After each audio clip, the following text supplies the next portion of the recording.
Hipacondríaca apresenta Surra de Lúpulo.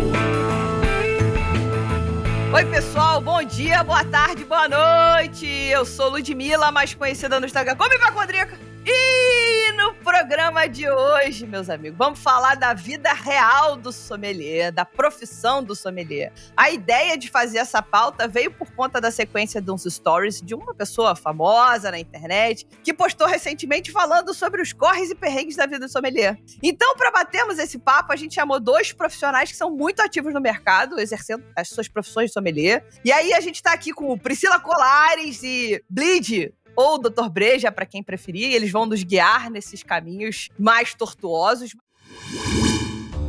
Mas antes de pedir que os nossos convidados deem um alô, a gente tem o prazer de informar que esse programa é oferecido pelos nossos mecenas empresariais, Cerveja da Casa e Cervejaria Narcose. Agora sim, Pri e Bleed, deem um alô pra galera, por favor. Olá! Tudo bem? Goedemorgen! Não sei se vai ser de manhã por aí, mas...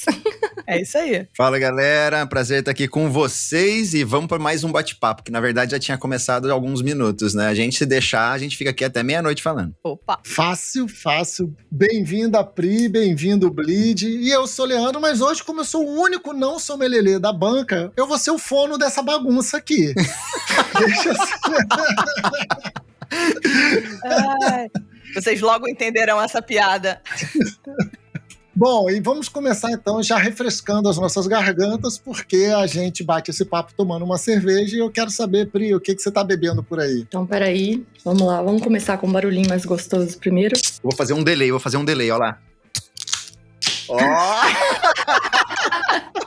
Ô, Bleed, você... Só puxar saco, ó. Tô bebendo a sua breja. Ah, que demais! Belíssima escolha, Pri. Adorei. Uma Table Saison. Massa demais. Essa daí, pra quem não conhece, é uma colaborativa, Dr. Breja e Cervejaria Amana. E é uma cerveja que a gente fez com muito carinho, até um pouquinho exercendo a função de sommelier, já que o assunto é esse, né?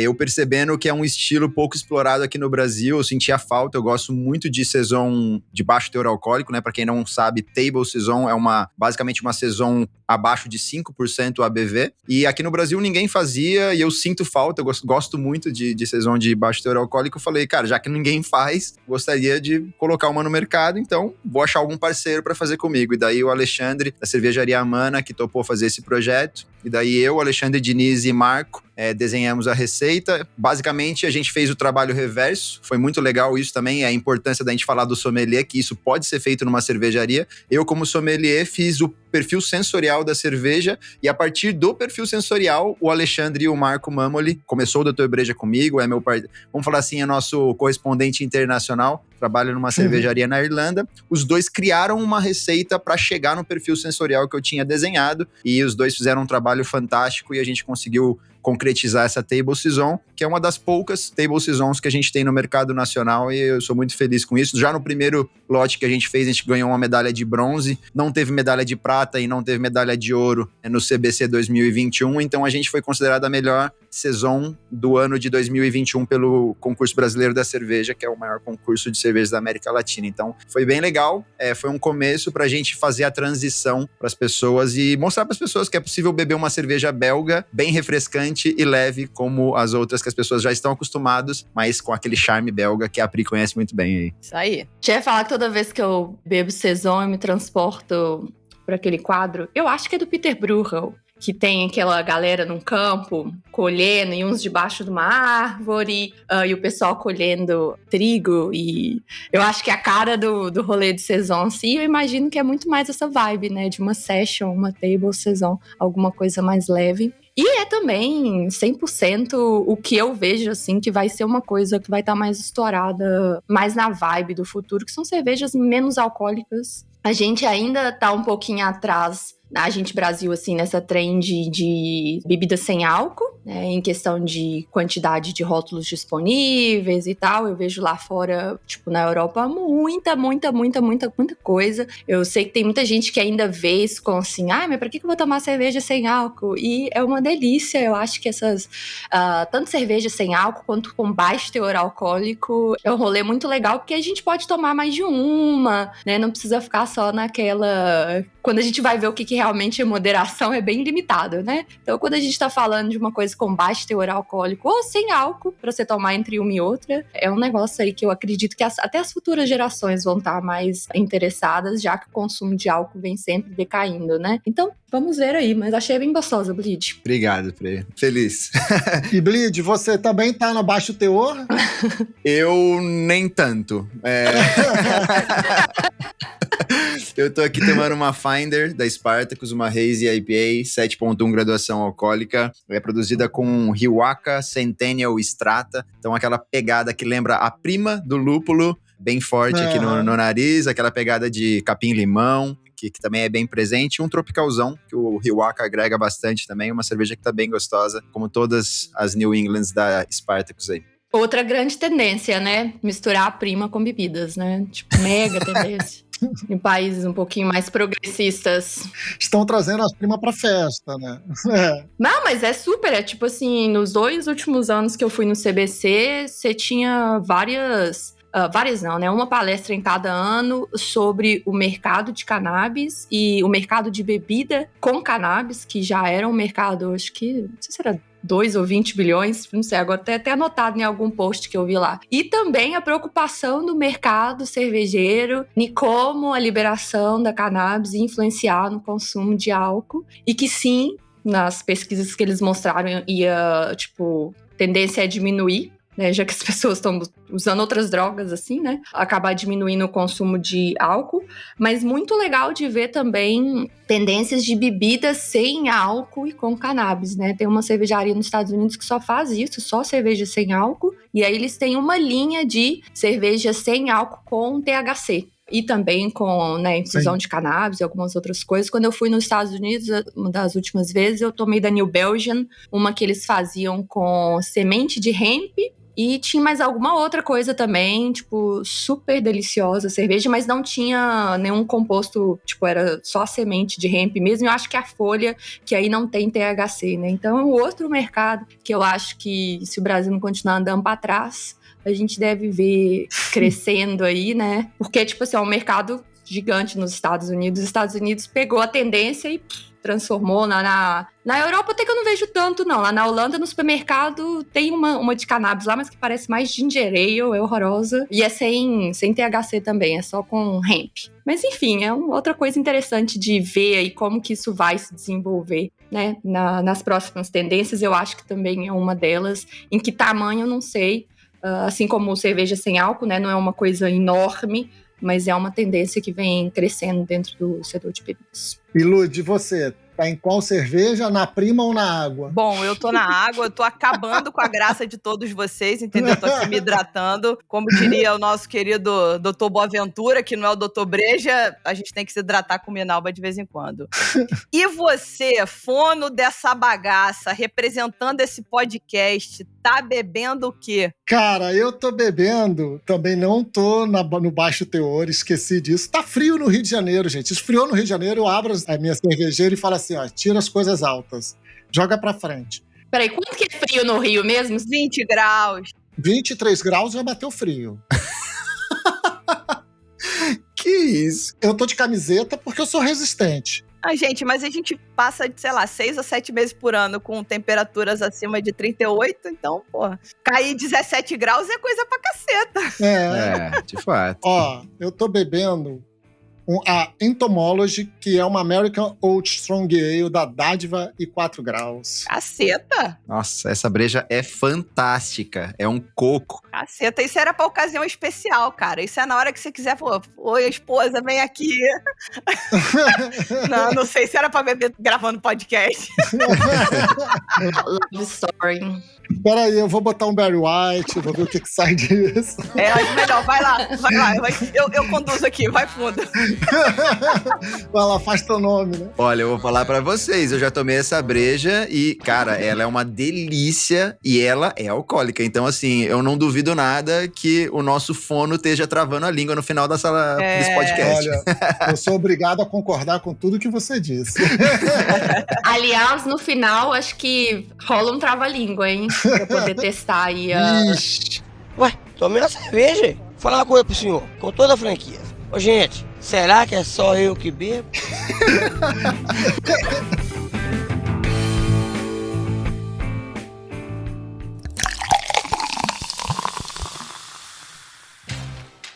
Vamos lá, gente. Antes da gente cair nas perguntas, vocês sabem que não podemos começar o programa sem passar aqui para enaltecer os nossos mecenas, eles que nos ajudam e apoiam a manter a independência criativa do Surra de Lúpulo. E hoje a gente selecionou alguns para agradecer. São eles: Djair Corrêa, Fernanda Costa, Luiz Camargo, Aline Jansen, Giovanni Tonello, Bruno Cruz, Marcelão e Débora Severo. Obrigado, gente! Torne-se você também um mecenas do Surra de Lúpulo. Acesse o site apoia.se/Surra de Lúpulo e escolha o apoio que cabe no seu bolso.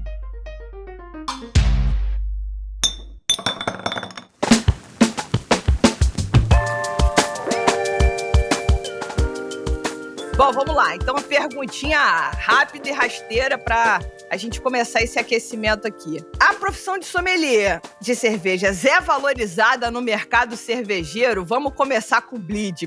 Conta pra gente. O que você acha? É valorizado ou não? E depois a Pri fala pra gente o que ela pensa sobre. Olha, eu acho que depende muito da região. Eu também acho que depende muito... Assim, vendo de forma geral, eu diria que não. Existe sim uma desvalorização do profissional sommelier ainda aqui no Brasil, mas eu acho que isso é muito consequência do que foi feito até aqui. E quando eu falo isso, eu não falo como crítica ao que já foi feito e ao que está sendo feito ainda, mas sim como uma reflexão, não só minha, como professor, mas também como um alerta para as pessoas para que essa reflexão se estenda pelo Brasil todo, de que se a gente quer uma realidade diferente para o sommelier, a gente tem que fazer diferente. É aquele negócio do Einstein mesmo, né, de não tem como solucionar o problema com a mesma cabeça que o criou, sabe? Eu penso muito que se a gente continuar com as mesmas atitudes, a gente vai continuar com o mesmo resultado que a gente está tendo hoje. Então eu acho que a gente tem que mudar para a gente ter um resultado diferente lá na frente. Então a minha resposta seria: algumas regiões, algumas cidades sim valorizam bem o sommelier, mas infelizmente, de forma geral aqui no Brasil, acho que ainda falta um pouquinho desse senso de valorização ao sommelier, sim. E aí, Pri, manda brava. Nossa, o Bleed é tão otimista, o Bleed. Eu acho que não, e eu não vejo, assim, que determinadas regiões valorizam bem, valorizar bem, eu não sei, assim, não vejo dessa forma. Eu acho que tem muita confusão de uma forma em geral. O que faz o sommelier de cerveja, tanto que várias vezes as pessoas me chamam para evento, alguma coisa assim, sempre me apresentam como mestre cervejeira, tudo menos sommelier de cerveja. Então eu acho que tem uma falta de entendimento, assim, de fora do mercado, né, o que é, o que faz. Dentro do mercado, eu acho que existe uma desvalorização no sentido das pessoas acharem que, sei lá, tipo, não veria função ali ou fazerem muita chacota, sabe? Tipo, é tudo blogueirinho e colocar de uma forma meio pejorativa desse jeito. Várias vezes também já passei por, assim, situações, as pessoas às vezes estão fazendo umas perguntas de produção que dá vontade de devolver pra pessoa, assim, tipo assim, tá, mas não é esse o meu... Eu não tô falando de uma pergunta básica, sabe? Tô falando de algumas coisas, de rampas e de não sei o quê, que às vezes, se você, assim, o sommelier, ele não tá direto na produção. Se você tem essa, né, é um skill a mais, eu diria assim, mas não vejo que é uma coisa que o sommelier de cerveja tem que saber cipar um tanque, entendeu? Não é isso, mas às vezes eu acho que vê um certo preconceito com a galera da produção de não saber valorizar a pessoa que tá ali na ponta para poder falar da cerveja. Então eu já vi muitos casos, às vezes as pessoas vão fazer um evento de degustação e quem vai, né, para fazer harmonização, alguma coisa, é o mestre cervejeiro, e tem gente que é super, né, fala muito bem, etc e tal, mas tem gente que é muito técnica e não tem muito aquela conexão com as pessoas que estão bebendo cerveja. Ela tem uma conexão mais com a galera da produção. Então você vê na cara das pessoas ali que elas estão entendendo bulhufa, porque a pessoa, né, às vezes a gente precisa voltar algumas casas para trás para explicar as coisas. Então eu acho que tem uma desvalorização do profissional, sim. Tem muita gente no mercado e tem pouca gente trabalhando efetivamente. Eu acho que a gente constatou isso naquela pesquisa que foi feita pela Bracerva há uns 2 anos atrás. Então não é uma coisa que eu acho, foi um fato, né? Ou então todo mundo que trabalha não quis responder. Então eu acho que precisa de muita coisa mesmo, como o Bride falou. Também não vejo, assim, acho que problemas existem pra gente tentar encontrar soluções, né? E como uma pessoa que trabalha com isso, eu quero sempre que a minha profissão seja mais valorizada, para trabalhar mais, para as pessoas entenderem melhor o que a gente faz e enfim, construir aí uma coisa legal para todo mundo. Foi por isso que eu acabei me envolvendo com essa parte de tentar fazer algumas coisas para poder valorizar a profissão. E já vou até aproveitar, Lud, porque eu e a Bia vamos lançar, talvez esse programa não vai ao ar antes, mas a gente vai lançar um rolê na Brasil Brown. É justamente mais um projeto que, nas conversas minhas com a Bia de umas loucuras, eu falei, Bia, eu quero muito fazer isso aqui, só que eu não quero fazer sozinha, vamos fazer junta, e a gente vai lançar um novo projeto aí pela Bracerva também, justamente para poder tentar continuar essa caminhada aí de valorização do profissional de cerveja. Então, quem estiver por lá, mas vai ouvir isso depois, né? E se você vai estar ouvindo esse programa depois, o projeto já vai estar lançado ali. Vai ser uma pesquisa mesmo para captar algumas pessoas interessadas e desenvolver esse próximo projeto a várias mãos. E se a gente vai lançar lá e depois vai estar nas nossas redes, nas redes da Bracerva. Vai ser uma pesquisa inicial, vai ser a primeira fase, vai ser uma fase de coletar informações justamente sobre isso, para quem trabalha no mercado. Enfim, pesquisem aí. Eu espero que quem tiver a fim de sujar a mão, né, esteja com a gente aí nesse próximo projeto.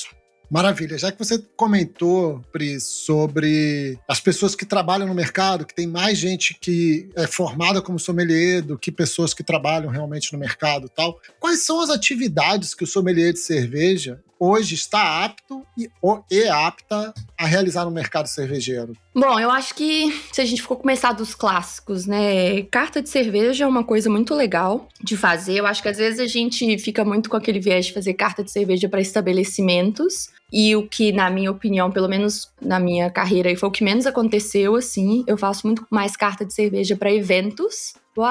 Tem um evento empresarial e eu queria que você montasse o tema, escolhesse as cervejas. Então, de certa forma, tá ali escolher as cervejas para aquilo ali, desenhar alguma coisa que tenha a ver para aquele público, para aquele momento, para aquilo que você vai fazer. E aí acaba entrando, né, tanto carta de cerveja como evento, assim, de certa forma. É uma coisa que o sommelier pode fazer. Harmonizações, né, estar dentro do ponto de venda, auxiliando efetivamente o cliente, que no final das contas eu não vejo tanta gente nesse local, assim, nos locais que eu vou, assim, de ter pessoas que entendam sobre cerveja para poder explicar, de terem cardápios harmonizados com os locais. Não sei se eu não estou frequentando os locais muito cervejeiros, mas eu acho que tem essa função. A própria função de, né, educar o consumidor ali, de trazer informação, de estar com aquela ponta ali, né, de trazer novidade, de escolher alguma coisa personalizada para alguém, para um momento, etc e tal. E aí eu acho que a gente entra, eu quero até ouvir a opinião de vocês, nesse universo, né, de se você é sommelier, mas é sommelier só no Instagram, você é sommelier?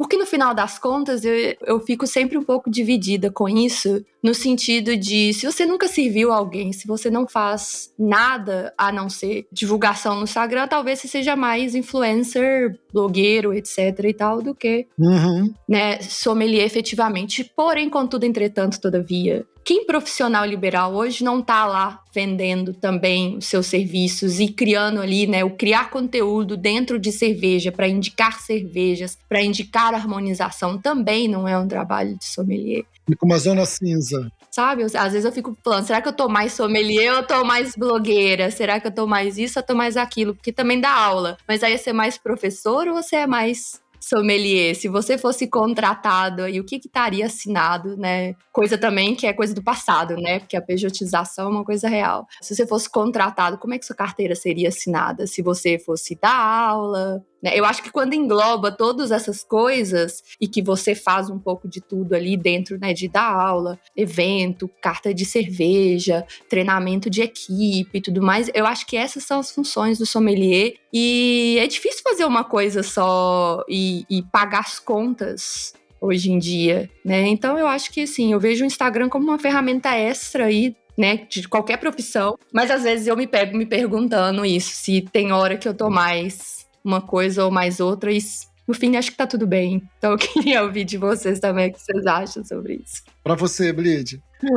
Nossa, quanta coisa, né? Dá pra fazer um podcast só com essa pergunta, se pá, mas boa reflexão da Pri. Eu acho que tem muito isso mesmo, de várias atividades que o sommelier pode fazer. Eu acho que sim, que o Instagram faz parte. Eu acho até engraçado que muitas pessoas às vezes entram no Dr. Breja e acham que eu sou aquilo ali.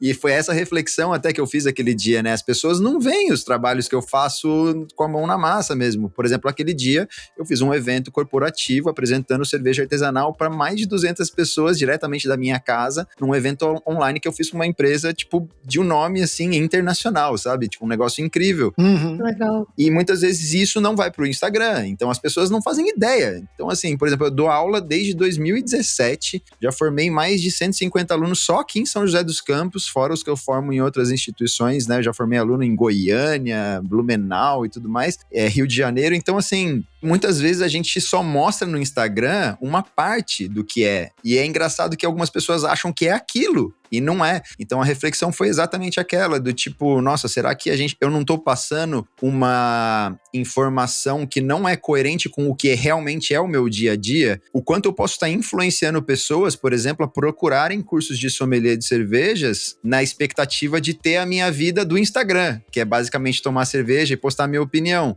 E não estão dispostas a, por exemplo, passar pelos perrengues que eu passo como sommelier, como professor do curso de sommelier aqui na minha cidade. Então a reflexão foi meio que em cima disso, e eu honestamente fiquei meio louco aquele dia. Parece que foi um negócio de tipo, vou postar. Mas não, eu realmente fiquei, tipo, incomodado com aquilo naquele dia e passei a noite refletindo e ainda não cheguei a uma conclusão, sabe? Então eu tenho tentado mostrar um pouquinho mais da minha vida real, mas a grande realidade é que o sommelier, até eu me sinto, de certo modo, pobre para vir falar aqui sobre sommelieria para vocês, porque eu, ainda assim, dentro do que é a sommelieria cervejeira, eu exerço, sei lá, 10% talvez, mesmo com todas as atividades que eu tenho. O Dr. Breja, dentro do que eu faço como sommelier de cervejas, talvez seja, sei lá, 3%, 4%. Então, assim, e mesmo no global, como eu falei, eu exerço muito pouco. Então, assim, o sommelier de cerveja, ele pode avaliar cervejas do mercado, vamos falar assim, pago por uma cervejaria, né? Então, isso é um serviço que eu faço,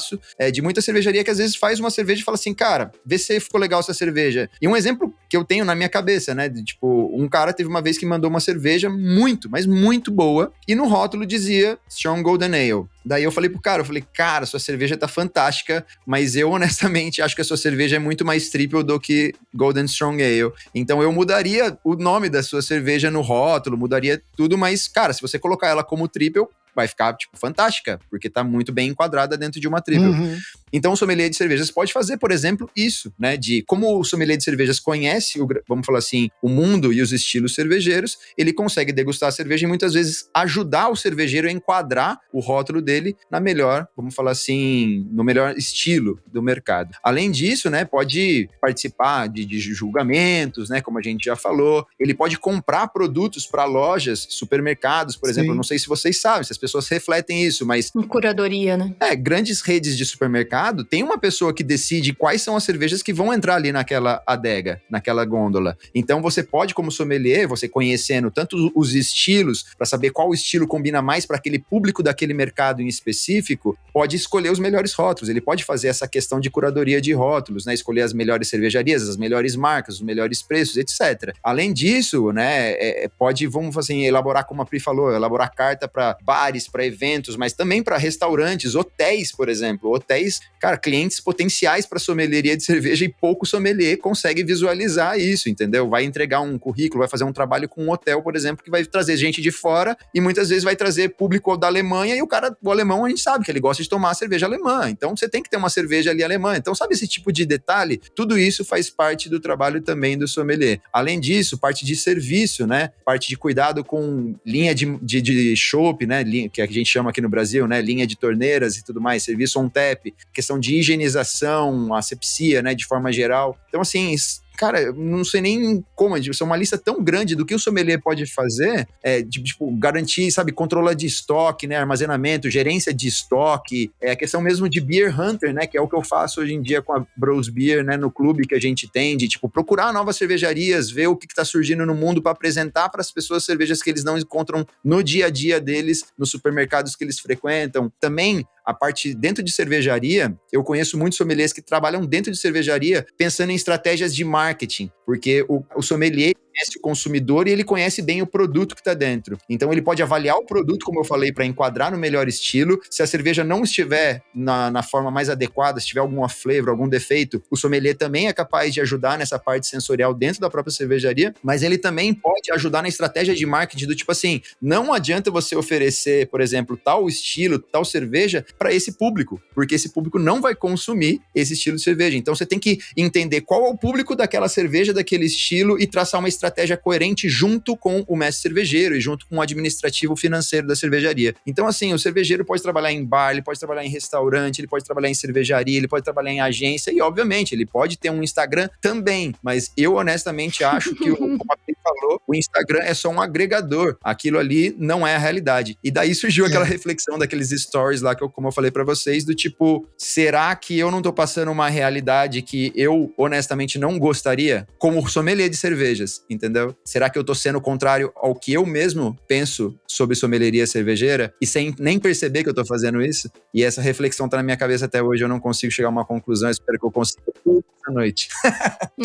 Mas eu acho que do dia que você falou isso, porque eu vi e eram umas coisas que eu também às vezes pensava o contrário, será que eu tô reclamando das tretas demais? Do outro lado, assim, e uma coisa que você foi falando, eu fui lembrando de outras coisas de funções, né? É concurso de cerveja. Não só a parte de julgar, mas a parte de auxiliar a cervejaria de como classificar aquela cerveja para o próprio concurso, né? Que eu acho que, assim, no final das contas, o estilo de cerveja, assim, quando a gente vai pensar, né, nessas, Strong Golden Ale, Triple e tudo mais, às vezes para um consumidor ali, que não, né, não tá tão afinado nessas questões, não vai fazer tanta diferença. Pra galera do Untapped, talvez vai, né? Mas, assim, de escolher adequadamente o estilo para aquele concurso de cerveja, fazer essa gestão de concursos foi algo que eu já fiz também. É muito legal de você captar esses concursos, fazer toda a parte de inscrição, né? E o processo é bem interessante, porque é uma gestão de tempo, né? Até você escrever e enviar a amostra, são prazos diferentes ali. Então, você tem que pensar, vai ter a cerveja, vai estar fresca, e tem que coordenar as coisas junto com a produção para poder fazer isso. Então, eu acho que tem, como o Blitz falou, tem várias áreas de atuação aí. Depende se você tá mais conectado numa cervejaria, mais conectado num restaurante, mais conectado numa importadora, numa escola.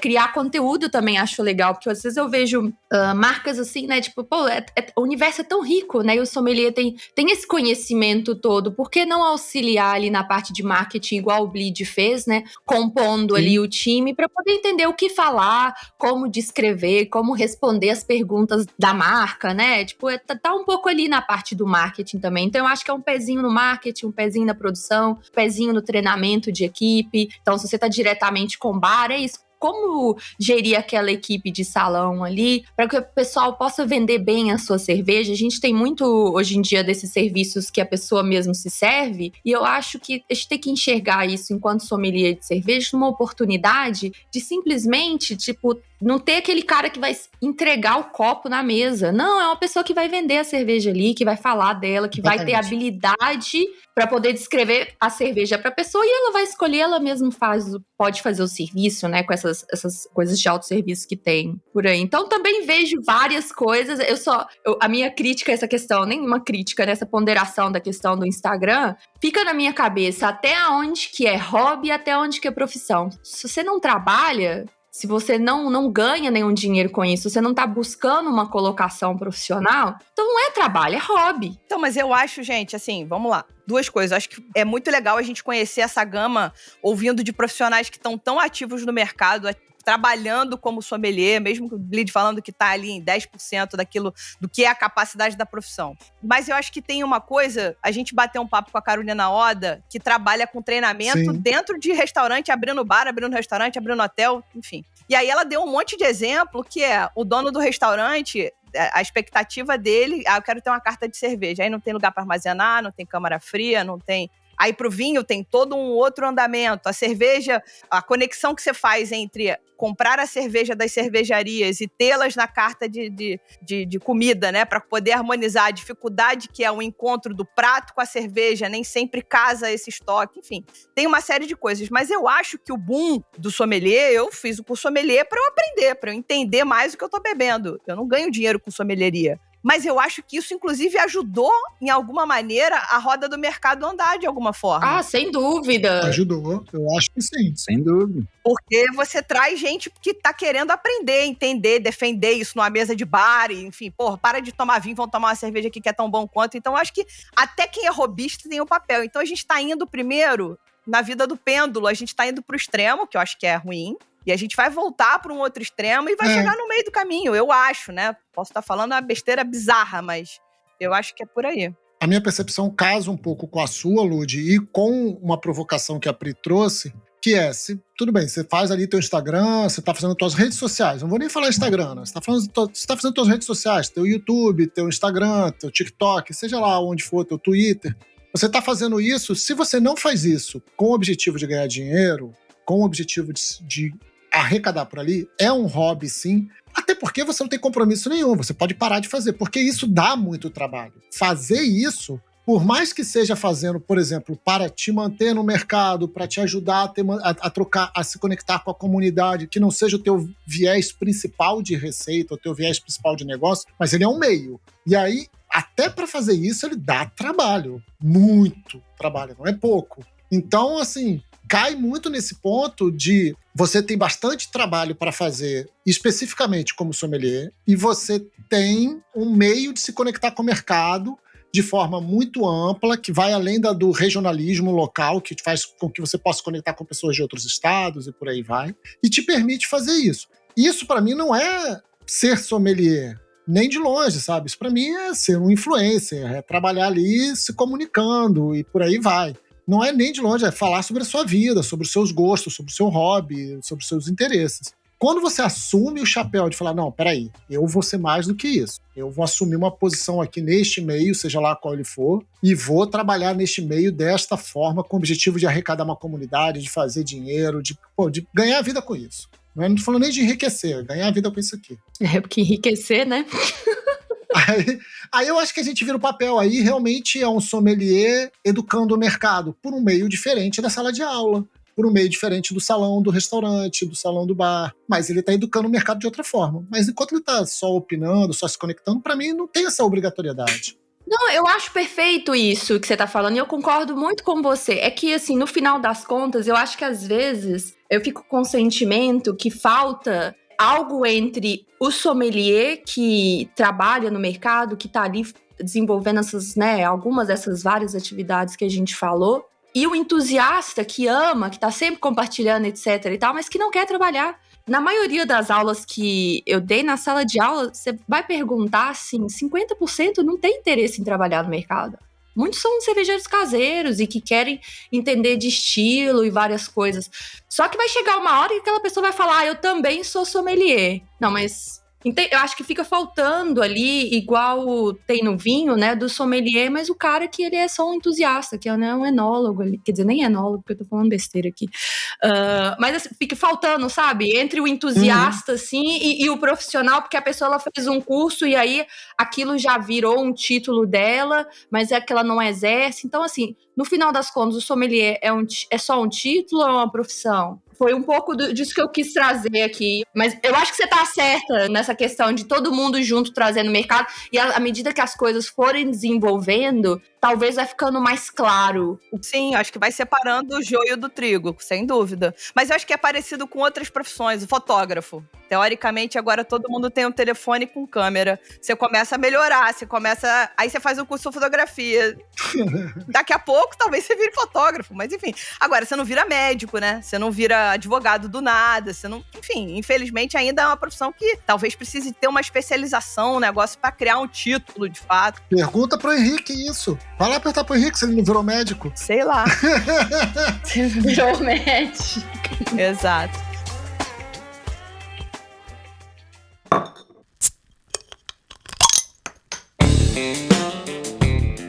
Depois de mais de, 12 anos, talvez, do primeiro curso sommelier, tô aqui arredondando, e vocês dois são professores também no curso sommelier, o que vocês acham que é preciso ou possível mudar e melhorar nos nossos cursos de sommelier e mestre em estilos? Já, de repente, pensando um pouco nesse próximo passo que a gente tá falando aqui. Porque o Bleed falou de limpeza da linha de chopp.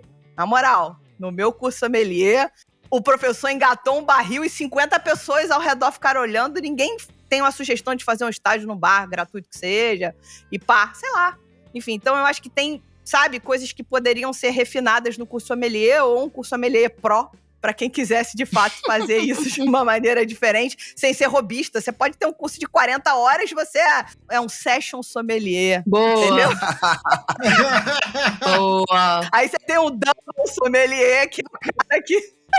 Seria um termo fantástico, cara. Caramba. Seria. Então, ó, fica a dica aí. Acabei de liberar o Session Sommelier, 40 horas de aula em vez de 80, enfim. Bom, a ideia é entender isso e falar um pouquinho do EAD, o que vocês pensam sobre isso, que é uma tendência que tá aí. E aí a gente talvez faça mais session ainda, ou zero álcool sommelier também. Vamos lá. Bleed, começa dessa vez pra gente aí. O que você pensa sobre isso? Eu acho muito boa essa reflexão. Pergunta excelente, Lud, porque isso foi uma das coisas que eu pensei quando eu decidi sair de uma instituição grande de ensino que tinha o curso de sommelieria cervejeira e decidi andar com as próprias pernas criando o meu próprio curso, né? Porque isso era uma coisa que me deixava um pouco incomodado, eu confesso. Do tipo, a gente tinha talvez uma aula sobre limpar taças, por exemplo, e eu falava, caramba, e daí acabava a aula e eu ficava lá com a ajudante, obviamente, limpando taça. E, tipo, eu lavava coisa de 150 taças por aula, assim, sabe?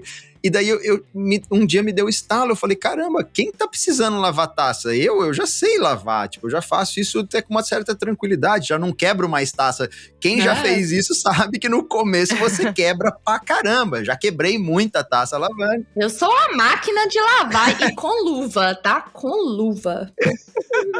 Então, assim, eu falei, cara, quem precisa lavar, quem precisa de experiência nisso, hoje, por sorte, por já ter passado por essa experiência, não sou mais eu, são os próprios alunos. E eu falei, cara, mas eu não posso colocar os alunos para lavar. Eu falei, caramba, velho, isso tá errado. Daí você foi falando, né, esse negócio de, por exemplo, mas passar de uma higienização na asepsia, né, de linha de chopp, de TEP, né? Cara, muitas vezes você vai fazer com uma instituição e ela não libera a tua saída da escola, e a escola não tem um tap room ali para você mostrar como faz isso pro aluno. Então, assim, esse foi o lado que eu me apaixonei ao sair de uma grande instituição e decidi andar com as próprias pernas. É muito mais difícil. Não está sendo fácil para mim, mas eu acredito que a gente vai chegar num curso de maior excelência porque a gente vai ter liberdade para fazer exatamente isso. Quando eu criei a Ponte Cervejeira, o meu intuito foi focar na formação de profissionais cervejeiros. Porque eu vejo que o curso de sommelier, sim, como a Pri falou, o mesmo acontece aqui na minha região, mais de 50% que fazem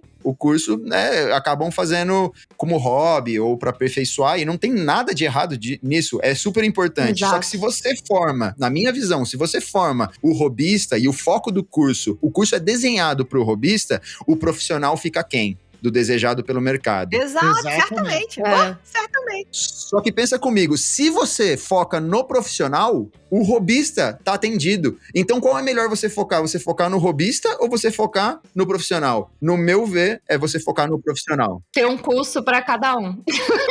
Não, eu não acho. Eu concordo com a Pri, é um curso para cada um. É a minha crítica que eu faço. Eu realmente não acho. Eu não acho. Eu acho.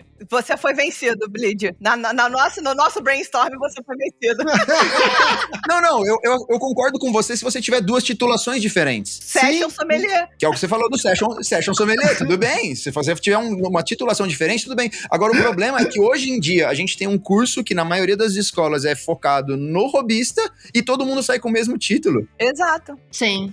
É porque, tipo assim, você tem um curso de introdução, na maioria dos rolês tem um curso de introdução e pula pro sommelier. Então, assim, eu acho que às vezes as pessoas olham pro introdução e falam, não, eu já sou muito introduzido. Eu quero alguma coisa mais intensa. E aí, tipo assim, e tem hora que eu vejo que tem gente, eu sempre acho que, começa ali pro de introdução, se familiariza com tudo, compra uns livros, estuda, depois você pula a ponte, entendeu? Sim. Cair de cara num de sommelier, eu não acho que é um bom investimento, mas cada um sabe de si. No final das contas, às vezes que eu vejo é isso. Talvez faltaria uma coisa intermediária ali, justamente para essas pessoas que falam, mano, cagando pra poder aprender a segurar a bandeja, lavar a taça, fazer carta de cerveja, eu quero entender de estilos, talvez seja isso, um mestre de estilos que as Perfeito. pessoas queiram fazer, entendeu? Então, assim, eu não tenho as respostas, mas o que eu observo é que, às vezes, até o direcionamento fica assim, né? Pô, a gente tem que agradar muita gente diferente ali, fica uma coisa que não, às vezes, não tá focando ali em algumas outras coisas, né? Fato é que é o hobbyista que tá sustentando esse mercado. Desculpa, Leandro, só pra... Ah, boa. Não, mas eu concordo com você, Lud. É isso que eu ia puxar. Eu ainda acrescento mais um ponto. Tanto de consciência de crescimento de mercado, quanto de quem banca essa coisa. Acaba que se 60%, 70% de quem faz é hobbyista, quem está bancando é o hobbyista. Mas, ao mesmo tempo, o preço é um preço profissionalizante. Então, desestimula mais hobbyistas entrarem. Eu acho que os cursos de vinho são mais caros, viu? De sommelier de vinho. Eu acho que eles são mais caros e mais longos também, né? Mas é porque toda a cultura do vinho é mais cara. Não, mas cursos mais longos, assim, tipo, de mais de 80 horas. Porque no final das contas eu vejo como o curso de sommelier um pacotinho ali, com aqueles, sabe, vários cursos. Sommelier, mestre de estilos, aí alguma coisa de produção pra ti, né? Pra você ficar melhor e naquilo ali. Não que você vá efetivamente produzir, mas conhecer melhor da onde vem as falhas do processo. Eu acho que é muito interessante isso, né, pro sommelier. E, enfim, e decidir. Tem gente que é isso também, né? Tá fazendo o curso porque, tô sentindo aqui pra onde que eu vou caminhar. Eu acabei fazendo o curso de sommelier, assim, tava, tipo, buscando algo acima do introdução, que eu já tinha feito alguns, mas eu queria mais, tava sedenta no negócio, eu não tinha expectativa de voltar a trabalhar no salão. Né, foi quando eu voltei dos Estados Unidos, que eu trabalhava lá de bartender e garçonete. Mas foi assim, foi de aprendizado também e foi caindo dentro do mercado. Então não tô falando que assim, que não é para as pessoas fazerem, mas você vê gente que assim, já tem uma profissão consolidada ali e que tá ali porque quer entender mais, quer beber melhor, quer conhecer mais né? E às vezes não seria o sommelier, mas não sei também, não... Exatamente, um curso mais simples, mais direcionado. Mas tá tudo certo.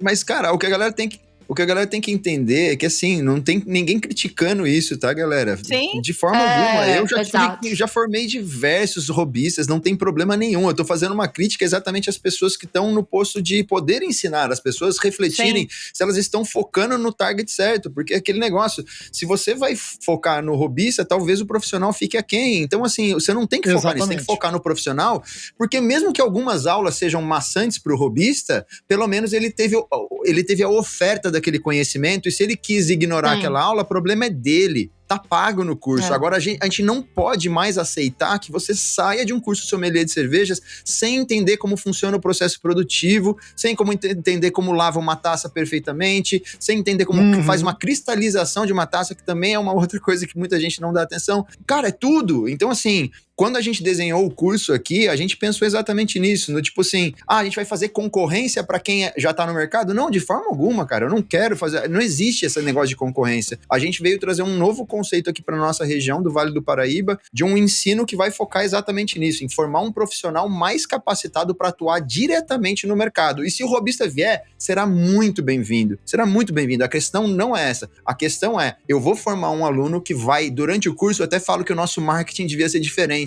Não é, aqui você degusta mais de 100 rótulos durante o curso, aqui você lava mais de 100 taças durante o curso. Esse vai ser o nosso marketing. Acho que isso vai ter problema de venda. Tudo bem, eu prefiro, porque eu não quero aluno preguiçoso, entendeu? Porque quando eu me formei, eu também era robista, gente, não tem... Olha que engraçado, eu me formei em 2011, eu era robista. Exato, olha só, os dois, E aí, entendeu? Então, eu vou criticar o robista? Lógico que não, galera, tipo, sabe? Não. Não, eu acho assim, não é uma questão de criticar o robista, Bleed. O caminho realmente não é esse. É realmente uma coisa da estrutura dos cursos. Eu já comentei aqui no Surra algumas vezes, eu também sou mergulhador.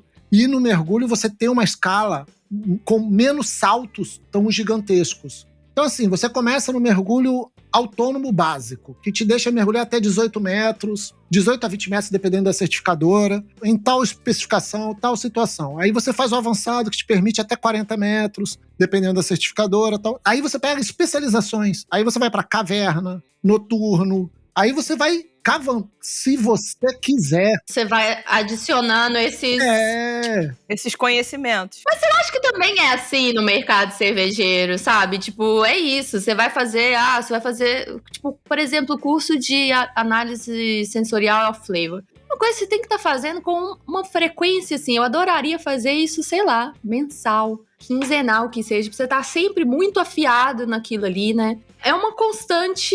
Sim, não dá pra chegar e falar assim, ó, eu fiz o curso novo do Bleed, que é um curso que mira no profissional, saí de lá, não preciso mais abrir nenhum livro, não cheiro mais nenhuma cerveja. Não, isso não existe. Acho que não. Nunca mais. Não, gente, isso é um estudo constante, mas isso em qualquer profissão, gente. Mercado super dinâmico, né? Não, mas isso em qualquer profissão, ó. Minha formação é direito. Hoje, se eu abrir um código, eu não sei nem por onde eu começo. Por quê? Eu nunca dei atenção pra esta merda. Então é a mesma coisa. Se você não fosse atualizando, você não vai conseguindo galgar esses passos necessários, né? Mas é justamente aí que tá. A crítica não é o robista. Talvez seja essa diferenciação de um pro outro. A crítica, na verdade, é ao conceito que as escolas... E aí vamos entender crítica no sentido amplo da palavra, né? Não necessariamente falando mal ou bem. Estamos só questionando uma coisa que existe. As escolas criaram um formato para a formação deste profissional com as pinhas. E aí, será que elas revisitaram ao longo desse período? Eu acho que não. Não revisitaram, é isso que eu quero dizer, entendeu? É isso. Eu concordo plenamente com você, Lud, e ainda digo mais, é o mais incrível, eu acho que a primeira turma de 2010, 2011, isso é uma coisa que me irritava também, porque eu dei aula nessa instituição que eu não podia aumentar a carga horária na hora que eu quisesse, né? Eu tinha uma carga horária para cumprir, mas o curso que eu fiz em 2011 eram 100 horas de carga horária o curso. 2021, a gente estava dando o mesmo curso com a mesma carga horária. Eu falei, cara, cervejas em barril, cara, viraram tipo um negócio que explodiu. Tipo, New England IPA não existia em 2011 e tipo, olha o tanto de coisa que surgiu. Explodiu, não literalmente, tá? Vamos só colocar aí. Mas tipo assim, cara, tudo isso, né, cara, para e pensa o que mudou o mundo da cerveja nos últimos 5 anos, que seja, e a gente... Pô, é muita coisa. E a gente pensar num curso lá em 2011, quando eu fiz 100 horas aula, e tipo, hoje em dia 100 horas aula não dá mais, galera. Não cabe tanto conteúdo dentro desse curso. Então, assim, para essas matérias entrarem, tem matéria importante saindo. Isso que é o perigoso. E eu acho que é nisso que a gente falhou. Mas como eu falo, não é uma crítica ao que está sendo feito, mas sim uma reflexão, que eu acho que é o mais importante desse podcast, está sendo uma reflexão que muitas vezes nós temos e nós estamos passando adiante para outras pessoas. Foi uma reflexão que na hora que eu tive esse, vamos falar assim, esse poder de escolher, eu posso desenhar, eu tenho uma folha em branco, eu posso desenhar o curso que eu quiser, eu fiz essa reflexão para falar assim, não, falta isso, a gente vai colocar. Então, já de início, a gente já começa com um curso de 110 horas aula, que muitas aulas não vai ter degustação, desculpa, galera, não vai ter aula, cerveja todo dia. Então, quem quiser só tomar cerveja, infelizmente, vai se decepcionar. Vai ter dia que vai ficar lá só lavando taça, só limpando linha de chopp e tudo mais, porque são assuntos importantes para o profissional. Então, assim, é o que eu falei para vocês, a gente não tem como abraçar o mundo, a gente tem como fazer a nossa parte por um mundo melhor. Então, é o que eu tô tentando fazer aqui em São José dos Campos e região do Vale do Paraíba. Eu sei, é pouco, eu sei, a gente tá com uma pretensão muito grande, perto do tamanho que a gente é, mas ainda assim, eu prefiro continuar tentando, morrer tentando, e eu percebo que o que a gente faz aqui, a gente faz a diferença no mercado de São José, então a gente espera continuar fazendo isso para que a gente forme cada vez mais profissionais. E se o robista vier, vai ser muito bem-vindo. Como eu falei, eu era o robista que virei profissional, então assim, é por isso que os robistas são extremamente importantes e serão extremamente importantes ainda no futuro. E convenhamos, né, gente? Eu acho que assim, se é pra ser básico ou não, assim, no final das contas, cadê esses profissionais nos restaurantes de uma forma em geral? Né, que tá lá, porque é isso, não tá lá, você não encontra, tem 1 milhão de gente formados, mas quem faz, às vezes, é o dono do bar, é o não sei o quê, cadê as pessoas que estão ali, sabe, no salão mesmo, trabalhando, carregando bandeja, etc., que poderiam, sim, se beneficiar bastante disso, mas é um complexo de acessibilidades e... A gente volta pra história do... economia, etc. Exatamente. Ele é valorizado no mercado? A gente volta pra pergunta 1. Ainda não. Exatamente. Isso é isso. A gente construiu a realidade que a gente está consumindo agora. Exato. Exatamente. A gente está colhendo as consequências dos nossos atos lá atrás. Então é por isso que eu falei, mas tá errado. Beleza, galera. Todo mundo é humano, todo mundo tem direito de errar. Mas o grande problema é se a gente erra, a gente percebe que a gente errou nesse caminho e não muda. Aí são outros 500. Então, assim, o que eu tô tentando fazer na minha região tá errado. Então vamos mudar a rota para que a gente tenha um futuro melhor. E para que o futuro do sommelier seja mais valorizado no futuro. Mas hoje em dia, a realidade é que a gente não é valorizado muito por causa do que foi feito até agora. Então, assim, é só uma reflexão de que talvez seja a hora de mudar. E talvez o que você estava falando de glamour, eu acho que impacta também nessa percepção de que quando você vai olhar nesses sites de emprego, né, digita sommelier de curiosidade depois vocês lá, pra vocês poderem ver o que vocês acham. E o salário também. Então, eu acho que quando a galera vê também, você só toma breja foda, não sei o quê, e o dinheiro base do que o sommelier ganha, ele vai conseguir ter essa vida? Porque se você for olhar esses sites, não. É a média de 2.500 de salário. Então, tipo assim, eu acho que tem todas essas reflexões, eu acho que a gente precisa trazer esse conhecimento pra galera do serviço, pra gente ter trazer, assim, quando a gente gosta de falar de Bélgica, né? Todo mundo ama Bélgica, a gente começou falando de cerveja belga e tudo mais. Como é legal o serviço lá? Por que a gente não consegue fazer, na grande maioria das coisas aqui, alguma coisa que é atenciosa desse jeito e tudo mais? Então, eu acho que são essas coisas que seria legal a gente tentar trazer e que é difícil mesmo, porque tem, né? Não basta só a gente querer, né? A gente tá falando de economia, a gente tá falando de um monte de coisa que é um pouco mais complexa que isso, mas seria muito legal. E, assim, só um PS, é um mercado que sempre passa, assim, né? Rotatividade em restaurante é enorme, então é muito difícil. E o que eu vejo é que as coisas não vão facilitar, né? E que cada vez mais as pessoas que têm esse conhecimento, igual eu tava falando lá do autosserviço, eu acho que é isso, esses profissionais que vão ser buscados aí. Tomara, não sei. E a questão, até fazendo uma observação, é que as pessoas talvez ainda não tenham essa visão, mas é que se o profissional sommelier ele foi muito bom e trabalhar, por exemplo, dentro de uma cervejaria, para e pensa, galera, numa hazy, a IPA mesmo que a gente tá falando aqui, se você pensar em termos de custo, é lógico que vai depender do tamanho do tanque, mas o cara tá colocando 50 mil reais, 100 mil reais pra dentro de um tanque, galera. Então, se o sommelier ajuda na construção do perfil sensorial mais assertivo para aquela cerveja, você pode ajudar que 50 mil, 100 mil não vão pro ralo, entendeu? Então, assim, tem como valorizar o mercado. Isso por lote. Belo argumento. Sim. Isso por lote produzido. Então, assim, o sommelier que realmente trabalha e realmente tem capacidade de ajudar uma cervejaria, por exemplo, ele ajuda a cervejaria a economizar dinheiro. E isso tem valor. E é por isso que esse cara, se ele perceber a importância dele, se realmente tiver capacidade de dar isso pra cervejaria, trazer esse serviço pra cervejaria, cara, ele vai argumentar e vai conseguir um salário maior. Então, é por isso que eu falo, depende só do sommelier. Mas o sommelier tem que estar bem capacitado para chegar, adicionar, né? Não estar ali consumindo o salário do mês, mas sim adicionar, seja ao tap room, ao restaurante, à cervejaria, etc. E se ele adicionar, ele vai sim ter argumentos para aumentar o salário dele com o passar do tempo. Legal. Perfeito. A gente deu uma ótima explorada nessa questão toda do mercado, possibilidades, filosofamos, discutimos, foi maravilhoso, mas eu queria cair agora na chacota. Eu quero saber os perrengues da vida do sommelier. Assim, o que vocês já passaram na realização das suas atividades que vocês falam assim, ó, gente, isso aqui é lição aprendida, isso aqui é perrengue. Ou você pode entender como faixa, se não fez isso, não é sommelier. Ou se evita fazer isso, que dá para ser sommelier sem fazer isso. Escolha aí vocês, por favor. Pri, você tá muito mais tranquila aí. Pode começar, Blid. Vai lá, Blid. Bom, eu vou começar contando de uma história de um programa muito famoso da TV brasileira, que a gente foi convidado a participar. E a gente foi fazer o serviço da cerveja. Lógico que lá a gente, né, só passa o nome da cerveja, a gente não tem muita gerência, né? A gente tá ali só como sommelier para apresentar o produto que a gente vai degustar e sobre a harmonização que ia ser feita. E na hora que eu abri a lata e fui colocar a cerveja no copo, meu Deus, o copo tava mais sujo do que, nossa, eu depois de um pedal de 30 quilômetros. Cara, na hora, na minha cabeça, era a época ainda do sommelier da depressão, eu só rezava do tipo assim, cara, o sommelier da depressão não pode ver isso, por favor, não pega esse close, não filma a taça, por favor, eu só pensava em... A gente tá falando de alguma coisa relacionada com churrasco? Não sei, Pri, mas assim, cara, aquele negócio... Ele não quer nem dar o nome do programa pra não se comprometer. Pra ninguém da YouTube. Cara, eu senti um aperto, eu confesso pra vocês que eu senti um aperto no coração, assim, na hora que eu vi aquela taça inteira, assim, parecia um guaraná por fora, assim, ó, tipo, extremamente sujo. Eu falei, meu Deus do céu, mas, né, infelizmente a gente não lavou aquelas taças antes do serviço, então a culpa não é nossa. Mas, assim, foi uma situação que eu fiquei um pouco constrangido ali e até fiquei pensando, né, numa próxima vez que eu for, eu vou levar minhas taças, eu acho que é melhor assim, né? Mas isso foi bem engraçado.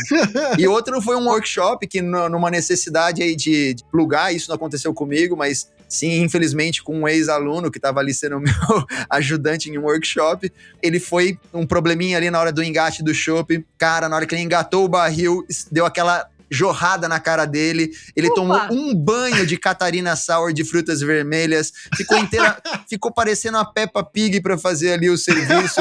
Eu fiquei com tanto de dó, mas são coisas que acontecem no dia a dia de um sommelier na hora de engatar um barril. Às vezes, né, tá um pouco distraído, pode fazer uma besteirinha e tomar uma jorrada de breja na cara. Vai, Pri, conta 2 aí teu pra gente ver como é que é. Vai, vamos lá. Pri, eu quero ver bater o Peppa Pig. Sei lá, tô pensando aqui das tretas mais recentes. Eu acho que essa questão de eficiência, por exemplo, de montando carta de evento, você fazer aquela caça, cerveja ali, buscar tudo, e as pessoas estão sempre, né, tipo, com a urgência, tudo é pra ontem, né? Semana passada. E aí você entrega tudo perfeito, papapá. E, tipo assim, o evento é daqui a um mês. Mas a pessoa quer tudo agora, ok. Você já entregou tudo. Aí a pessoa vai comprar os negócios faltando, tipo, uma semana pro evento. E aí... Aí não tem mais nada. Já não tem mais aquele preço, já não tem mais aquela cerveja. A harmonização que você sugeriu... Já não tá valendo. A cerveja mudou, ou seja, não vai dar... Você vai ter que inventar uma harmonização pro que sobrou fazer, né? Então, assim, você fazer aquele... Eu vou falar aquele jogo do Atari, sabe? Que eu sempre vejo o mercado cervejeiro como aquele jogo do Atari. Se você equilibrando os pratinhos. Aí vem um caindo, você vem aqui. Então, assim, é um negócio que às vezes, assim, como isso acontecia com muita frequência, eu comecei a tentar contornar a situação. Falar, quando é que você vai comprar? Só pra eu ter que fazer retrabalho, né? Detesto fazer retrabalho. Você me pagou, eu imaginei que eu tô trabalhando pra você X horas aqui. Você já tá me dando 3 horas a mais aqui de baile? Não quero, cadê minha eficiência, né? Então, uma coisa que eu fico meio chateada, assim, também, pra fazer pra evento grande, então, minha nossa senhora, aí tem que ficar correndo atrás das cervejarias. E eu acho que assim, no final das contas, né, é aqueles trabalhos de bastidor mesmo, que é bastante coisa. E que, tipo assim, qual que é a graça? Porque ninguém vai querer ver isso, talvez, não sei. Tipo, por isso que quando eu falo Bleach, a gente só mostra a parte boa. É a hora que a gente tá, né, ali pra gravar. Porque se você tá no perrengue, você não vai tá... Peraí, vamos só gravar o perrengue aqui pra eu mostrar depois. Então, assim, tipo, rola essas coisas que às vezes eu falo, porra, mano, como é que a gente é mais eficiente? E também, às vezes, mandar uma proposta, né, de entender efetivamente quantas horas é o evento. Já aconteceu comigo, assim, vai ser 1 hora. Tá, você tem que chegar 1h30 antes, você tem que fazer não sei o quê, o evento nunca dura só... Então, tipo, você mandou uma proposta ali pra considerar uma coisa muito enxuta e... Saca? Então é preciso você considerar esses extrinhas aí que eles vão acontecer, principalmente se você trabalha com evento. Evento é você tentar estimar tudo que pode dar errado. Porque vai faltar coisa que você não estimou, com certeza. Então essa parte, assim, que eu ando trabalhando mais com isso agora, mais com evento, né? Tanto os meus quanto evento corporativo. Então, assim, de você estimar melhor e tal. Porque às vezes você fez um negócio todo bonitinho ali, tipo... Ou então a agência também, que às vezes quer, tipo... a gente vai fazer um orçamento com você, mas já me passa a carta de cerveja ou tema, quer que você desenvolva todo o trabalho. Você já trabalha, eu vou ver se eu vou fechar com você, mas você já trabalha. Pra cotação, e às vezes é umas coisas assim, meio complexas, sabe? Tipo, eu preciso de cerveja com adição de maçã. What the fuck? Tipo assim, eu vou procurar o país inteiro pra poder trazer um negócio pra você e depois, não, então a gente não vai querer fechar, não. Que legal. Então, assim, é umas coisas que às vezes você olha, tipo assim, como é que você equilibra isso, entendeu? Então, assim, sei lá, não é perrengue, assim, mas assim, né, de evento é igual o Bleach falou, às vezes, sei lá, você tá no evento, você programou, contratou umas taças, igual nos meus eventos, contratou taça. Aí, você alugou, aí você só começa a escutar os clink das taças quebrando. Na hora de lavar, a galera tá lavando. Aí você já começa, R$25, R$50, R$75, né? Se você alugou, o preço que você paga de quebrar Então é aquela coisa que você fala, puta que pariu, mano. Não estressa. Porque ficar, né, naquela pressão do evento ali, sempre... Eu pelo menos, sempre fico um pouco... fazer as respirações ali, né? Ou igual a gente tava falando antes do aquecimento vocal, você dá aquela relaxada pro momento. Mas é de antecipar o máximo possível que vai dar merda. Vai dar coisa errada, você querendo ou não. Uma merda vai dar. Sei lá. Você programou, a cerveja não chegou. E aí, o que você vai fazer? Tipo, chorar um pouquinho no banheiro, depois você volta e resolve. E esse foi o bloco, é raro, mas acontece muito. Com certeza, com certeza. Bom, essa pergunta foi pra dar aquela relaxada, né? Tipo, vamos dar aquela bochechada com a água. Gente, claro. Dar aquela, vamos comer o pão. Pô, rir da desgraça alheia é muito bom. Pra vocês, né? Exato, vamos comer o pão antes de começar a cheirar a próxima cerveja, né? Vamos limpar o paladar, cheirar o café, enfim.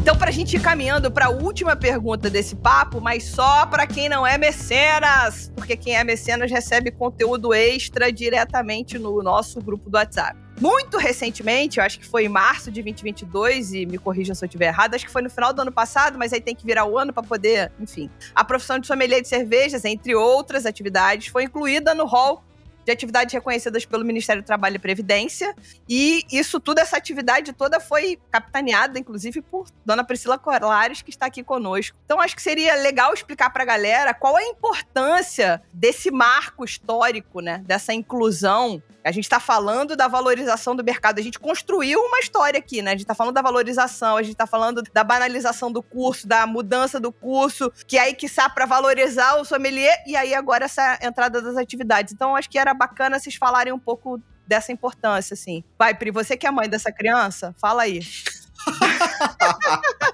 Nana, neném. Não é o bebê de Rosemary aqui.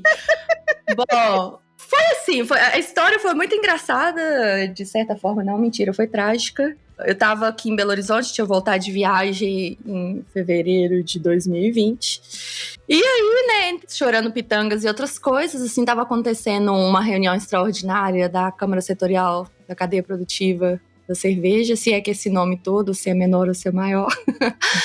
E eu encontrei o Lapoli e tal. Eu falei, Lapoli, negócio seguinte, eu quero emitir nota fiscal como sommelier de cerveja. E aí? Resolve essa pica aí, você que é presidente da Abracerva. Porque, tipo, eu não consigo emitir nota fiscal como sommelier de cerveja. E se você tá falando de valorização, vamos começar a falar de formalização, né? Se é uma empresa, você precisa emitir nota fiscal. Eu adoro o KNAI de contador de histórias. Eu acho que, assim, eu falo, cara, esse KNAI tem muito a ver comigo, entendeu? Porque eu vou contar uma história. No final das contas, tô contando ali, né? Tipo, minha confraria, história da Cantilhão não é contar uma história? Eu posso emitir uma nota fiscal com esse KNAI aí. Mas eu queria emitir uma nota fiscal com o KNAI de sommelier. E o KNAI de sommelier que tem é sommelier, degustação de vinhos. E tá no Simples, mano. Não quero saber de Simples, não. Tipo assim, o MEI hoje é... Quanto que é mesmo? MEI era até 81 mil, se não me engano. Se não mudou, era 81. 81. Tá pra ir pra 130, né? Acho que não foi ainda não, mas tá pra ir. Mas ainda não foi ainda não. Então assim, tipo, você coloca aí 81, dá tipo, acho que 6 e alguma coisa por mês, né? 6.700, é uma coisa assim. O que é, Olar? Né? A gente tava falando lá do sommelier receber 2 mil por mês, né? 2 mil reais. Sim. 5 vezes mais do que o salário médio brasileiro. Então eu falei com ele, o negócio é o seguinte, tô afim de emitir, tô afim de um KNAI pra chamar de meu. Aí ele olhou pra mim e falou assim, por que você não faz isso? Eu falei, porque eu quero pedir, eu não quero fazer, não. Eu queria, né, tipo, por favor, você me serve um KNAI geladinho numa taça isso? Valeu. Não rolou isso. Aí eu falei, tá bom, então, já que, né, já tava rolando uma depressão mineira aqui, falei, tô com tempo, vou fazer isso então. E aí, meio que eu tinha assumido o núcleo na época, que eu desassumi depois pra ficar só com esse projeto do KNAI. E aí foi começando a investigar, né? Como que faz esse trem? Tipo assim, aí a minha visão era isso, assim, um matagal extenso, eu peguei a foice e falei, vamos lá, né? Como que vamos fazer isso daí? Aí a gente começou por entender que não tem como ter um KNAI se a profissão nem existe. Não é uma profissão registrada. Então tá bom, então vamos entrar em contato com esse negócio, chama CBO, que foi apresentada para ele durante esse negócio, não sabia da classificação brasileira de ocupações. E aí uma pessoa assim, queridíssima, acho que ele já teve aqui o Marcusso? Não. O Eduardo Marcusso do Mapa? Então convida que assim... Veio a Aline Bern. A Aline do Mapa eu escutei. O podcast de vocês com ela, muito legal. Inclusive, que eu sempre falo uma coisa que eu vi no podcast agora, tem que botar mais fiscal, mano. Não tem que estreitar a legislação, tem que botar mais fiscal. Já tem legislação pra caralho, tem que botar mais fiscal pra fazer o negócio cumprir. Mas, enfim. E aí o Eduardo Marcus, que é uma pessoa maravilhosa, conversando com ele, que ele também é do Mapa, e a gente começou lá tentar entender como que fazia isso. E aí, chegamos no tal do CBO, via, né, tipo, mandando e-mail e tal, e por fim eles responderam, porque a gente, assim, mandava e-mail e ia pra caixa do além. Então foi um processo, tipo assim, de uns 7 meses tentando entrar em contato com a galera, e finalmente o pessoal respondeu via Abracerva. Aí a gente, meio que eles pediram indicação de algumas pessoas que trabalhavam no mercado pra gente fazer uma reunião e justamente, né, descrever, fazer o que a gente meio que fez um pouquinho aqui no começo, descrever as funções, descrever, tipo, o que você precisa pra trabalhar, né, pra poder montar ali, tipo um esquema já que eles têm. Então foi uma reunião com várias pessoas do mercado e eles também convidaram no ensejo aí, depois da encheção de saco imensa que a gente fez, eles acabaram convidando o pessoal da cachaça e do saquê para já matar vários coelhos. Numa tacada só. Legal. Coitado dos coelhos, enfim. E aí, foi essa parte, né, do CBO. Paralelo a isso, a gente entrou em contato com um deputado, que a gente precisava de um deputado, para poder fazer a mudança da legislação, que eu esqueci o número da lei agora, que é a legislação de sommelier, que é para vinho. Paralelo a isso, também entrei em contato com o pessoal do vinho, para poder entender o que eles achavam, assim, quem que tinha feito na época, né, entrado com esse processo, como que tinha sido. Foi bem custoso também achar essas pessoas, não deu muito certo. Aí a gente falou, vamos que vamos, se der errado lá pra frente, a gente pede desculpa, né? De mudar a legislação da galera do vinho, porque a ideia era incluir nessa legislação, né, sommelier, vinho, cachaça e outras bebidas. E aí ele entrou com esse pedido na Câmara, tá pra votar até hoje, já vai fazer o aniversário já, a gente podia até fazer uma festa de aniversário do negócio. Seria genial, cara. Tá lá ainda pra ser votado. Festa de aniversário do Seria genial, cara. Olá, vota meu rolê. Cara, inclusive, se a gente fizer um movimento no Instagram disso daí, dá ibope, hein, cara? Bora fazer, eu topo. Vamos. Ok, as ideias, hein? Eu vou fazer até um bolo. Pra ver se vota, porque aí votando, assim, a gente tá criando uma base pro mais difícil, que é o KNAI. Né? E aí, nesse meio termo, só pra vocês entenderem, tinha entrado o presidente das outras pessoas, né, no Brasil, e mudou muita coisa, né? Então, um departamento que era X fundiu com Y, e foi esse o drama também do KNAI, do próprio CBO lá, porque a gente conversava, não, esse departamento não existe mais, agora quem tá fazendo, saca? Toda essa história. Então, ainda tá um pouco nesse processo do rolê do KNAI, porque a gente não conseguiu achar efetivamente para quem que pede, como que é.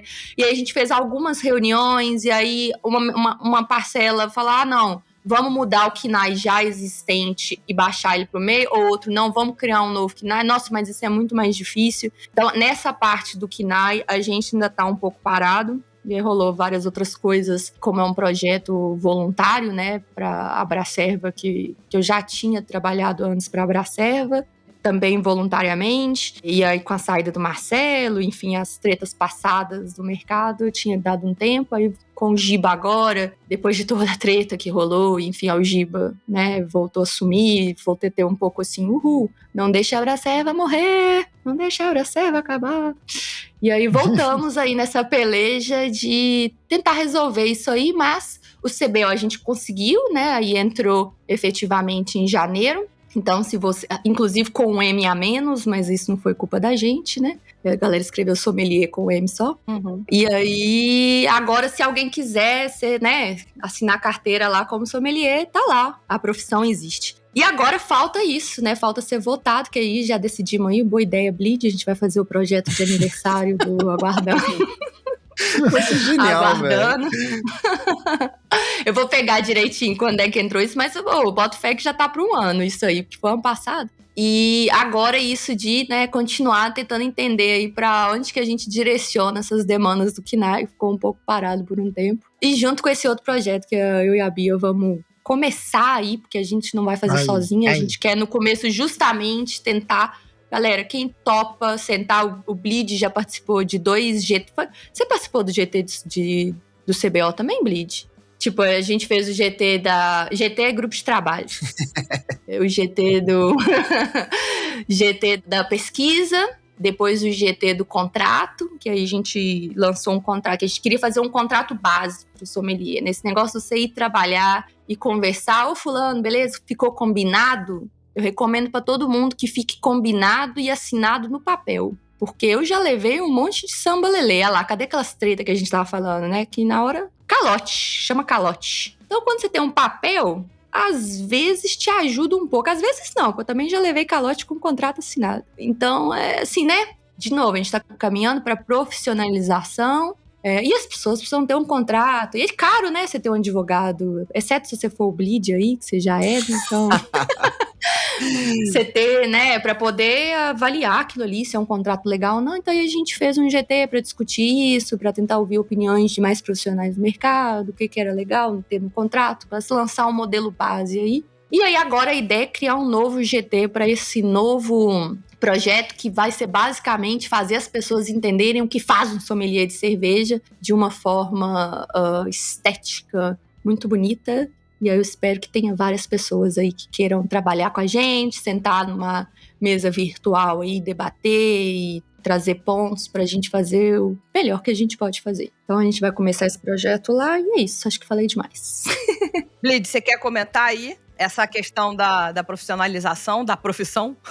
É isso, daí na verdade a minha visão é que é super importante, né? Vai totalmente aí no sentido que eu falei do profissionalismo, da gente ter uma estrutura não só legal, mas também, né, do próprio sommelier se sentir mais seguro ao exercer essa função, né, no mercado. Então eu acho que é super importante, esse trabalho é bem legal, como a Pri falou, eu participei de alguns pontos aí da época da criação das funções e tudo mais, a gente descrever exatamente o que seria o sommelier de cervejas, e também na parte de contrato aí eu pude ajudar um pouquinho, porque como a Pri falou aí, o Dr. Breja não vem à toa, né, galera? O Dr. Breja vem realmente E você tava no GT da pesquisa também. da minha OAB, né? Você tava no GT da pesquisa. É verdade. Mas o fato de ter uma OAB, eu acho que talvez me blinde um pouquinho desses calotes aí que a Pri falou. Graças à Ninkasi aí eu nunca tomei um balão, mas infelizmente é uma realidade. E é por isso que a gente realmente fala, né? Esse negócio do contrato eu achei muito, mas muito, muito bacana mesmo. A Pri sabe, eu dei toda a minha força aí para esse projeto, porque... Cara, quando você tem o documento, se tomar calote, entra no judiciário, que o judiciário resolve. Sim, sem dúvida.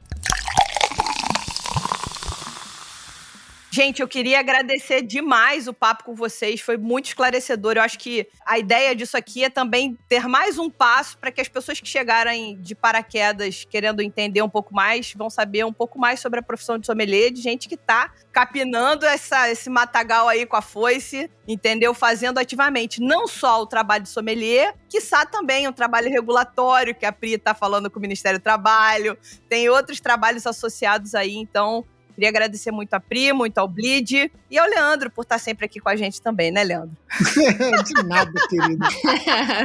É isso, colocar conhecimento em cima de conhecimento, né? As coisas não precisa... Se, tipo, alguém já tomou calote porque era besta e não tinha contrato, ou não tinha acesso a isso, as pessoas estão vindo aí, não precisa disso aí, né? Então, acho que é isso, ir fortalecendo dessa forma pra gente cada vez criar... uma relação legal, quem sabe, num futuro, um sindicato de sommelier, uma coisa mais... Calma, Priscila! Na profissão. Pelo amor de Deus, não brinca. Uma coisa para a classe. Mas eu falo assim, de uma forma realmente de defender os interesses desses profissionais, né? O que é importante, o que deixou de ser. Eu vejo isso, assim, um caminho, né? Por isso que tá dentro da Abraceb. Não faz sentido criar uma associação só para o sommelier, porque é uma coisa, como a gente estava falando, pouca gente que efetivamente... assim, né, relativamente pouca gente que efetivamente trabalha. E é isso, vamos que vamos tentar construir um mercado melhor para tudo, todos e todos. Bom, agradecer mais uma vez, Lud e Leandro, pelo espaço para a gente poder falar um pouquinho sobre essa profissão que a gente tanto ama. É muito importante essas reflexões. Eu gosto muito de fazer autorreflexão, mas eu gosto muito de fazer isso em grupo, como a gente fez aqui hoje, porque esse brainstorm sempre surgem boas ideias. E é isso, eu acho que a gente vai colher amanhã o que a gente plantar hoje. Então, em relação ao Dr. Breja, a Ponte Cervejeira e ao Alexandre Bleed como sommelier, eu vou plantar o que eu quero para a categoria, né, para os sommeliers do futuro. E eu conto, né, com vocês três e também com todos que estão ouvindo esse podcast para que a gente possa caminhar no sentido aí de realmente ter profissionais que estudam, se dedicam, são profissionais e que a gente possa ter uma profissão mais valorizada no futuro também. Acho que é consequência lógica de um trabalho bem feito. Então vamos que vamos, tamo junto e até a próxima, galera. Isso aí. Obrigado, Bleed. Obrigado, Pri. Pri, eu só tenho um pedido pra te fazer. Em 2030, eu não quero conhecer a Pri Hoffa, a líder sindical que vai arrumar uma treta grande. Não sei, cara. Eu acho que a gente talvez tenha uma visão errada de sindicato, ou não, talvez eu que tenha a visão romantizada. Mas eu falo isso, assim, eu vejo quando eu comecei a falar nessa questão de diferença de profissional e de robista, é que eu me sinto mais à vontade sentando numa mesa e debatendo, assim, tipo, mano, o que a gente vai fazer pra resolver esse problema aqui? Será que um contrato, tipo assim, você você levou calote desse filho da puta também? Puta que eu pariu, que ódio, né? Pô, então vamos nos organizar e vamos fazer um contrato. É dessas coisas. Então, se eu estiver conversando com alguém que não trabalha, a pessoa não vai sentir as mesmas dores, de certa forma, né?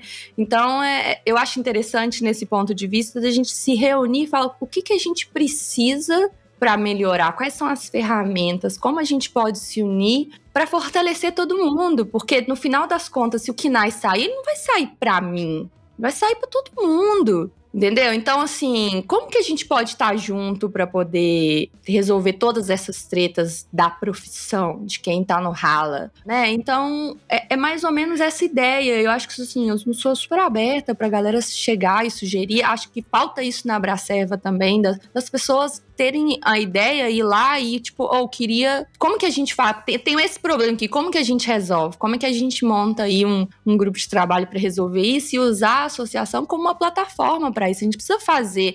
A gente precisa ter uma associação como que a gente possa recorrer para quando a gente quiser falar alguma coisa, sei lá, para o mapa, para alguma coisa, eles estão de portas abertas para ouvir. É muito legal a questão da Câmara Setorial, sabe? De pontuar o que vocês querem. Olha para você ver, a Câmara Setorial chegou uma época e falou: o que vocês querem do governo aqui? Tem como montar isso e aquilo? A gente está aqui para ouvir, para tentar melhorar, igual tá agora aberto lá a consulta pública da legislação. Então, eu acho que, assim, são coisas que a gente precisa se organizar enquanto setor, seja sommelier, seja cervejaria, seja, sei lá, todo mundo que tá envolvido nisso, pra gente fortalecer e criar um negócio de verdade. Eu acho que falta essa questão desse associativismo, porque no mercado de cerveja artesanal, de verdade, todo mundo é muito pequeno. A gente vive num negócio muito monopolizado e os caras têm caga dinheiro pra fazer o que eles quiserem, entendeu? A gente não. Então a gente precisa se organizar pra poder levar essas pautas pra frente e fazer o mercado melhor pra todo mundo. Com certeza. Então eu acho que, assim, essa é a parte de... Quando eu falo da gente sentar e da gente discutir, debater o que tá ruim pra alguém, pra gente poder tentar melhorar mesmo. Se existem problemas, existem cabeças pra tentar achar a solução. Então... É isso, e de novo queria agradecer o convite de estar aqui de novo. E é isso, Leandro, pode deixar que você não vai ver uma maluca louca, até porque, assim, sei lá, nem sei, será que vai ter 2030 do jeito que o aquecimento global anda? Não sei, mas enfim, Jogue tomara. suas fichas. Então, pessoal, vamos aumentar a podosfera do Surra de Lúpulo? Basta enviar o link desse episódio para um amigo que gosta de cerveja artesanal ou compartilhar nas suas redes sociais marcando a gente. Nos ouça no Spotify, Google Podcast, Apple Podcasts, Deezer e outras plataformas de streaming. Gosta do conteúdo que a gente produz? Faz um review nosso na plataforma preferida. Isso ajuda na distribuição do nosso conteúdo. Meus amigos, o programa acaba por aqui. Para quem não é mecenas, vamos de pergunta extra. Obrigada, Pri, obrigada, Bleed, e até a semana que vem.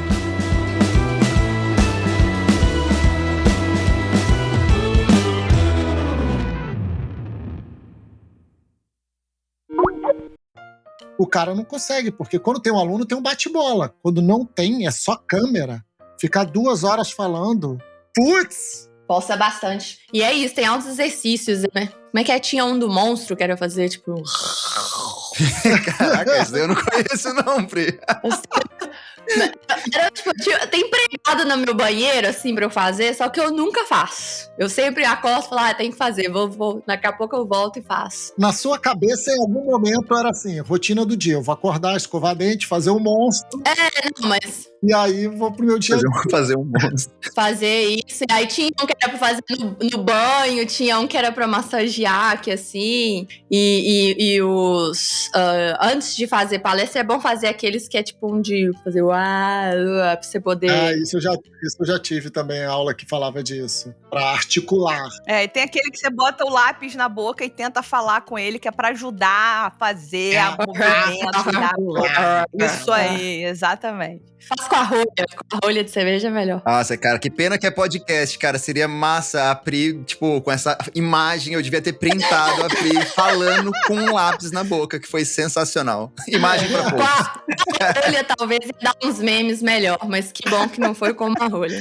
Mas, cara, a gente podia até no podcast comentar, né, de fatos, vamos falar assim, bem estranhos e, vamos falar assim, envergonhosos que já passamos fazendo aquecimento de voz, né?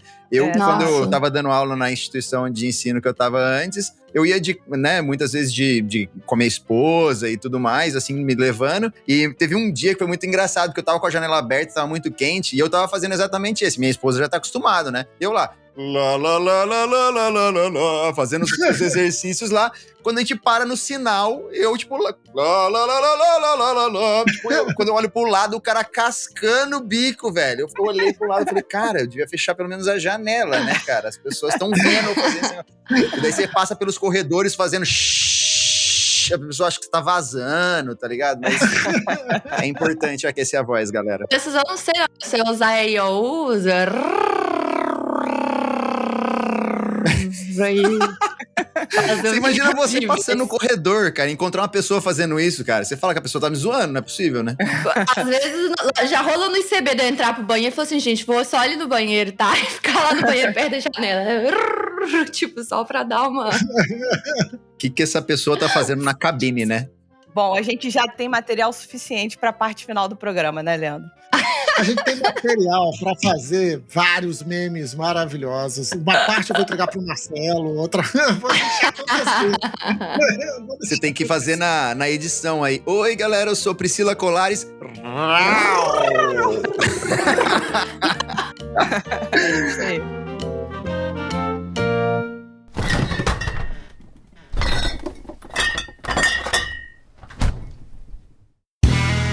Este podcast foi editado por Play Áudios.